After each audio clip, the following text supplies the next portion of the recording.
Audiolivro Tao Te Ching de Lao Tse. Interpretação do Mestre Seixas. Aforismo 31.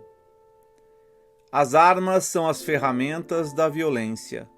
Todo homem decente as detesta.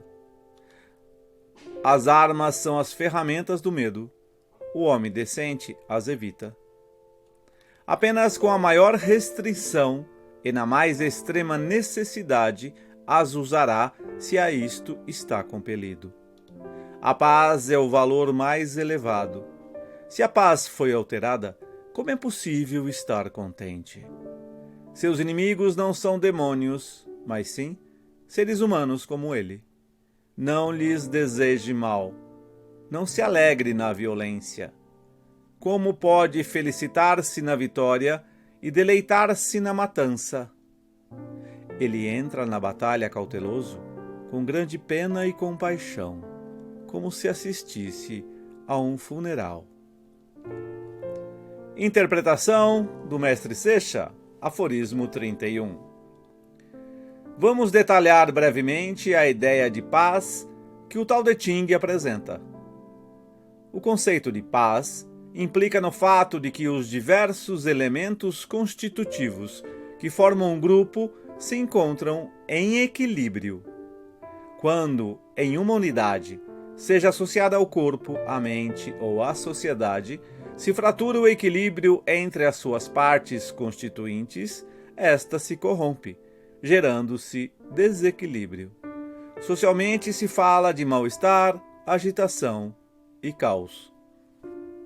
Desde o ponto de vista coletivo, que é o que o aforismo aborda, o equilíbrio se perde sempre quando uma parte prevalece sobre as restantes, e o faz através de mecanismos que de uma ou outra forma são claramente coercitivos.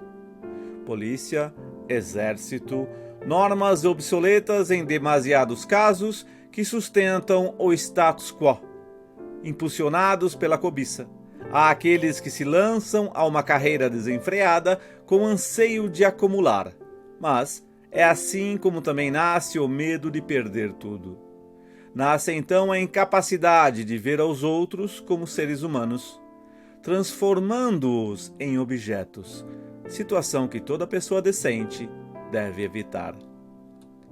Existem variadas armas com as quais se inflige o sofrimento. Temos a culpa, o medo da morte, o pecado, que levam aos ignorantes ao caos, e com isto promovem a posição proeminente das instituições dominantes, políticas e eclesiásticas, entre outras. O medo favorece a aparição da violência, uma violência perversa, ameaçadora e destrutiva, que confunde e paralisa a mente. Tanto em política, como também em muitas outras ordens, nos prendemos em posições determinadas que se pressupõem que devem ser defendidas. O medo não nos situa em nenhum local assertivo, mas, ao contrário, nos situa sempre submetidos à opinião de terceiros. Que distante fica isto do que Lao Tse apresenta como ponto médio. O ponto médio é um critério sobre o qual as decisões são tomadas a partir de uma perspectiva que impede de ver o irmão como inimigo e possibilita a ver aos demais como irmãos. No geral, habilita o fluir com o que acontece para situar-nos sem conflito entre os extremos do Yin e Yang. Fim do aforismo 31 do audiolivro Tao Te Ching de Lao Tse. E obrigado ao Mestre Seixas por iluminar a senda que transcende o bem e o mal.